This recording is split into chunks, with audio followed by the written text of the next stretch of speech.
Hello दोस्तों, तो मेरी कहानी है मूर्ख बहू। एक था बनिया। एक बार वह व्यापार के लिए प्रदेश जाने लगा।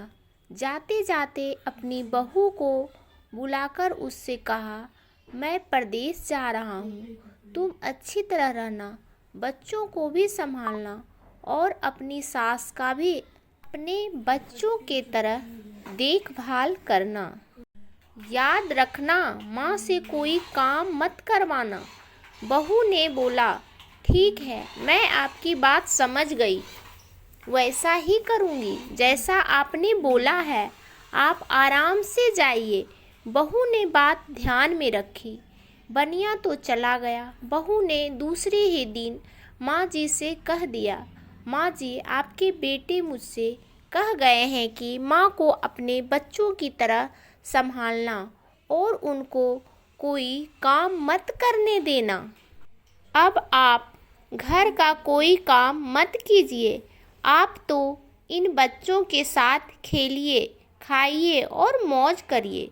माँ जी गहरी सोच में पड़ गई। फिर बोली, बहू ठीक है, अब मैं ऐसा ही करूँगी। कुछ दिनों के बाद बहू ने अपनी बेटी के कान छिदवाए।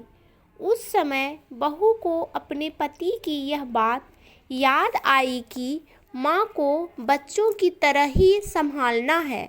इसलिए बहू ने माँ जी के कान छिदवाने की बात सोची और उसने माँ जी से कहा, माँ जी चलिए, आपके कान छिदवाने हैं। सुनकर माँ जी घबरा उठी। उन्होंने बहू से कहा, बहू, मुझे अपने कान नहीं छिदवाने हैं। क्या अब अपने इस बुढ़ापे में मैं कान छिदवाऊं?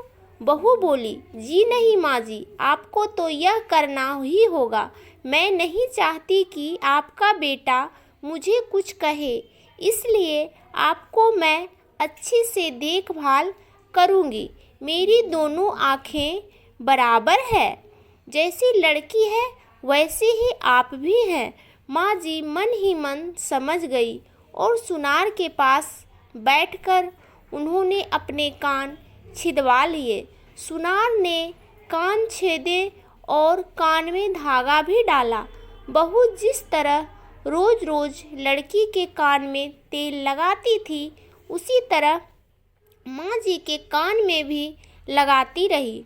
थोड़े दिनों बाद बहू ने अपने बेटी के लिए बाली बनवाई तो उसे अपने पति की बात याद आई और उसने माँ जी के लिए भी बाली बनवाई। और हाँ, आइए, आपको यह बाली पहना दूँ। माँ जी ने कहा, बहू, मुझको बाली क्यों पहनाती हो? मैं बूढ़ी हूँ, मुझे इसकी ज़रूरत नहीं है।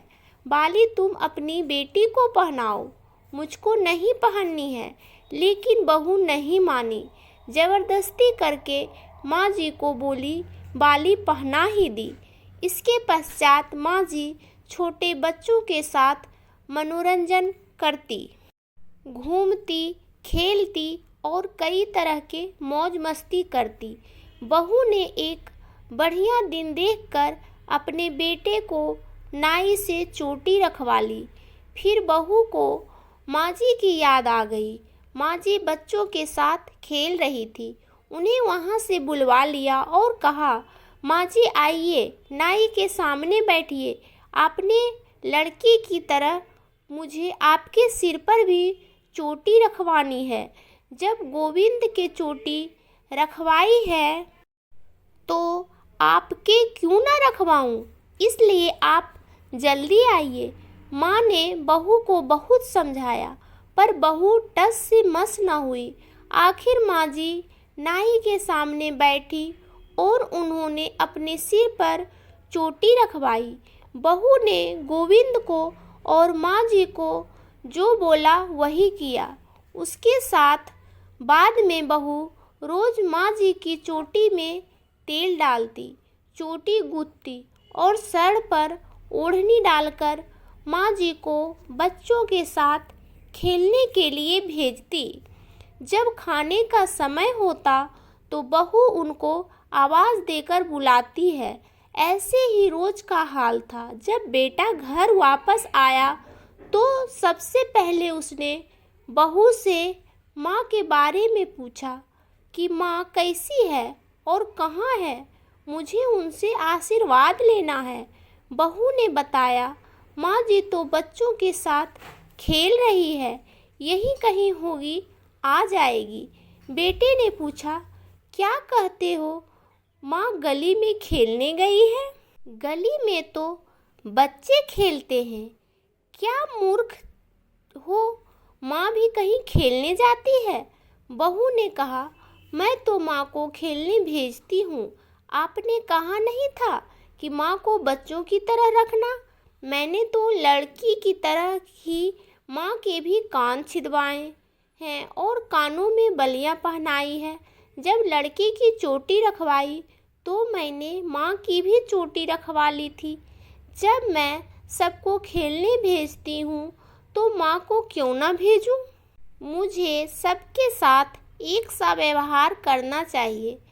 पति समझ गया कि उसकी मूर्ख स्त्री की अकल का दिवाला निकल गया है। बाद में पति के कहने पर बहू ने माँ को पुकारा। माँ जी गली में से खेलती खेलती आई और अपने बेटे को देखकर उसकी आंखों में आंसू छलछला आया। माँ की हालत देखकर बेटे भी दुखी हो उठा। बहू की मूर्खता के लिए बेटे ने माँ से माफ़ी मांगी और बहू को बड़ी उल्टी सीधी सुनाई। तो कैसी लगी यह कहानी? आशा करते हैं आपको यह पसंद आई होगी।